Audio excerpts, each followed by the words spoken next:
আমাদের হৃদয়েও একটা ইসমাইল আছে। আমাদের কারো হৃদয়ের ইসমাইল হচ্ছে আমার টাকা, আমাদের কারো হৃদয়ের ইসমাইল হচ্ছে আমার ব্যাংক ব্যালেন্স, কারো হৃদয়ের ইসমাইল হচ্ছে আমার গাড়ি, আমাদের কারো হৃদয়ের ইসমাইল হচ্ছে আমার যশ খ্যাতি। আল্লাহ তাআলা দেখতে চান যে সব কিছুকে আমরা আল্লাহর ভালোবাসার বিনিময়ে স্যাক্রিফাইস করতে পারি কিনা, কোরবানি করতে পারি কিনা, আল্লাহর জন্য সবকিছুকে আমরা উজাড় করে দিতে পারি কিনা। এটাই হচ্ছে কোরবানির শিক্ষা। আমরা যদি আমার ছেলেকে বলি, আমাদের মেয়েকে বলি যে বাবা, আল্লাহ বলেছেন যে আল্লাহর সন্তুষ্টির জন্য আমি যেন ছুরি চালাই, তোমাকে জবাই করি, ফিনকি দিয়ে রক্ত বেরোবে এবং তুমি এতে মারা যাবে। আমাদের ছেলে মেয়েরা কি ইমানের বলে এতটা বলিয়ান হয়েছে যে এই প্রস্তাবে তারা রাজি হবে?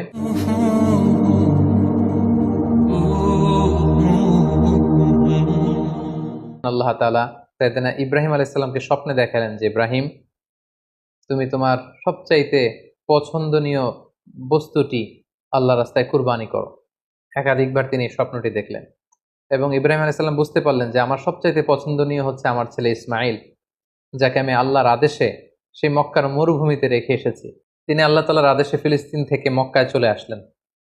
এসে ১৩ বছর পর নিজের কলিজার টুকরা সন্তান ইসমাইলকে দেখলেন।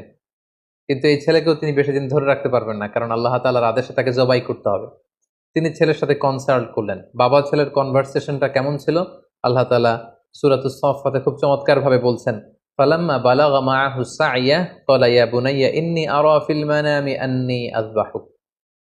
ইসমাইল যখন একটু হাঁটতে পারে, দৌড়াতে পারে, ছোটাছুটি করতে পারে, এই বয়সে যখন পৌঁছলো, ইব্রাহিম আলাইহিস সালাম এসে বললেন, হে আমার কলিজার টুকরা সন্তান, আমি স্বপ্নে দেখেছি যে আমি তোমাকে জবাই করছি।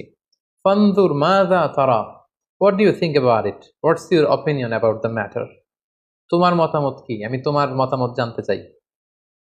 ছোট্ট ছেলে ইসমাইল আলাইহিস সালাম বললেন, ক্বালা ইয়া আবাতি ফাআল মা তু'মার, হে আমার বাবা, আপনি যেমনটি আদিষ্ট হয়েছেন ঠিক তেমনটি করুন। সাতাজিদুনি ইনশাআল্লাহু মিনাস সাবিরিন, ইনশাআল্লাহ অচিরেই আপনি আমাকে ধৈর্যশীল পাবেন। আপনি মনে করবেন না যে আমি ঘাবড়ে গিয়েছি, আমি ভয় পেয়েছি, আমি দৌড়ে ছুটে পালাবো না। আপনি যেমনটি দেখেছেন তেমনটি করুন, কারণ আপনি আল্লাহর নবী এবং আল্লাহ তাআলা আপনাকে আদেশ করেছেন, এটা আপনার উপর আল্লাহর ওয়াহী। সো আপনি আমাকে ধৈর্যশীল পাবেন। বাবা ছেলে তখন মক্কা থেকে, মক্কার পাশেই মিনা অবস্থিত, মিনা প্রান্তরে রওনা হলেন আল্লাহ তাআলার আদেশে ছেলেকে কুরবানি করবার জন্য। কি মর্মান্তিক, কি হৃদয় বিদারক সে দৃশ্য। এবং সাইয়েদনা ইসমাইল আলাইহিস সালাম বললেন, বাবা, আমার চেহারার দিকে তাকিয়ে আপনি ছুরি চালাতে আপনার বড্ড মায়া লেগে যাবে, কষ্ট লেগে যাবে। আপনি আমাকে উল্টো করে শুইয়ে দিন, অর্থাৎ আমার চেহারাটা থাকবে মাটির দিকে, আপনি পেছন দিক থেকে আমাকে জবাই করুন। আল্লাহ তাআলা বলছেন, ফালাম্মা আসলামা ওয়া তাল্লাহু লিল জাবিন, দুইজনেই যখন সারেন্ডার করলো, মানে তাদের হৃদয়ে তখন আল্লাহর ভালোবাসা, আল্লাহর আনুগত্যের এই ব্যাপারটা ছাড়া আর কোনো কিছুই নেই। সাইয়েদনা ইব্রাহিম ছেলেকে হৃদয় থেকে সরিয়ে সেখানে আল্লাহর আদেশকে, আল্লাহর ভালোবাসাকে স্থান দিয়েছে। ছোট্ট ছেলে ইসমাইলও আল্লাহর ভয়ে রাজি হয়ে গিয়েছে। সাইয়েদনা ইব্রাহিম আলাইহিস সালাম তখন ইসমাইল আলাইহিস সালামের গলার মধ্যে ছুরি চালাবেন। আসলে এতটুকু পর্যন্ত অগ্রসর হওয়াটাই আল্লাহ তাআলা চেয়েছিলেন। আল্লাহ তাআলা চাননি যে পিতা ইব্রাহিমের কাছ থেকে শিশু ইসমাইলকে ছিনিয়ে নিতে। আল্লাহ তাআলা চেয়েছেন যে ইসমাইলের স্থান ইব্রাহিমের হৃদয়ে বড় নাকি আমি আল্লাহর স্থান বড়। তিনি যখন ছুরি চালাবেন, পেছন থেকে ডাক আসলো, ওয়ানাদাইনাহু আইয়া ইব্রাহিম, হে ইব্রাহিম স্টপ, আর সামনে আগ বাড়ানো যাবে না, এখানেই থামো। কদ সাদ্দাকতা রুইয়া, তুমি তোমার স্বপ্নকে বাস্তবায়ন করেছো, তুমি তোমার স্বপ্নকে বাস্তবায়ন করে দেখিয়ে দিয়েছো।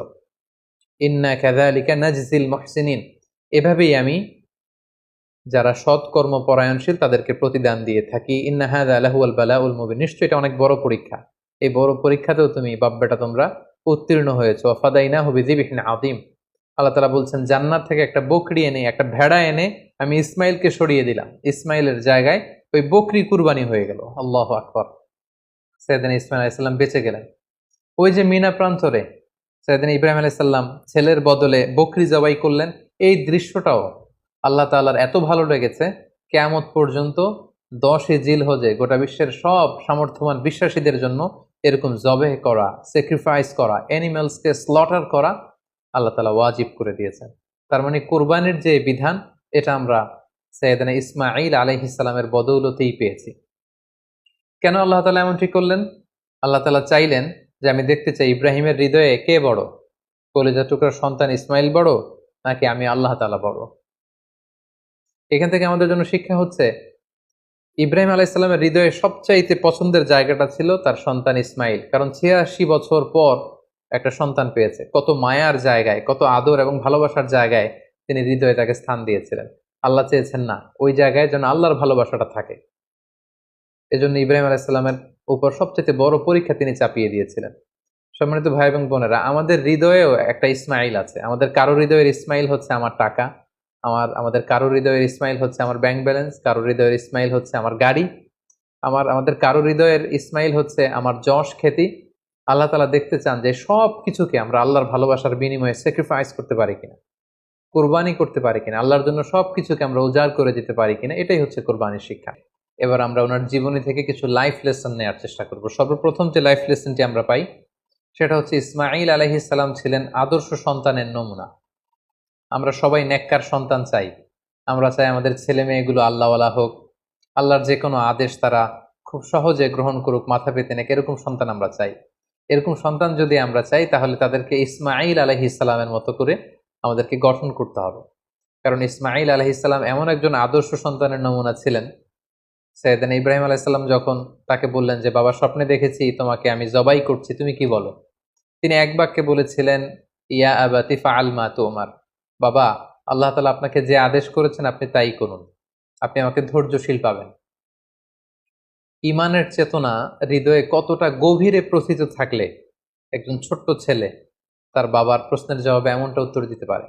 আমরা যদি আমাদের ফ্যামিলি মেম্বারের কথা চিন্তা করি, আমাদের ছেলে মেয়েদের কথা যদি চিন্তা করি, আমরা যদি আমার ছেলেকে বলি, আমাদের মেয়েকে বলি যে, বাবা আল্লাহ বলেছেন যে আল্লাহর সন্তুষ্টির জন্য আমি যেন ছুরি চালাই, তোমাকে জবাই করি, ফিনকি দিয়ে রক্ত বেরোবে এবং তুমি এতে মারা যাবে। আমাদের ছেলে মেয়েরা কি ইমানের বলে এতটা বলিয়ান হয়েছে যে এই প্রস্তাবে তারা রাজি হবে? আমাদের কিন্তু এই বিষয়গুলো ভেবে চিনতে সামনে আগানো দরকার, যে আমরা আমাদের ছেলে মেয়েদেরকে কি শিখাচ্ছি। আল্লাহর ভালোবাসা, রাসূলের ভালোবাসা, ইসলামের ভালোবাসাকে আমরা তাদের হৃদয়ে গভীর থেকে গভীরে আমরা প্রচিত করতে পেরেছি কিনা, এটা চিন্তা